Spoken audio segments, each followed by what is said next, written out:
Hi అండి, this is Lakshmi. Bigg Boss 9 ఇప్పుడే కాస్త ఊపు అందుకుంది.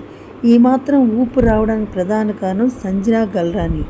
ఆమె హౌస్లో తెలిసి చేస్తుందో లేక తెలియక చేస్తుందో తెలియదు, కానీ ఏమి చేసినా పెద్ద సమస్య అయిపోతుంది. హౌస్ మొత్తం గొడవలు పడేలా చేస్తుంది.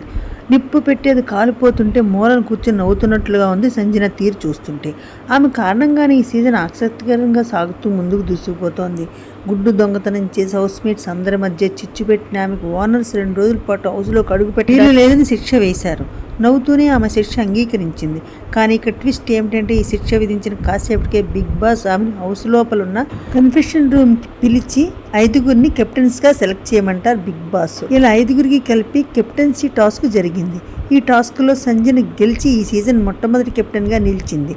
ఏ ఓనర్స్ అయితే తనని లోపలికి రానివ్వకుండా చేశారో అదే ఓనర్స్ నిద్రపోతున్న బెడ్రూమ్స్లో లోపల స్పెషల్గా ఉన్నటువంటి లగ్జరీ కెప్టెన్ రూమ్లో ఉండే అవకాశాన్ని సంపాదించింది సంజన.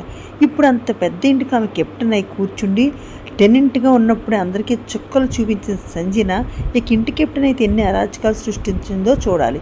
ఇదే కదా అసలు గేమ్ అంటే.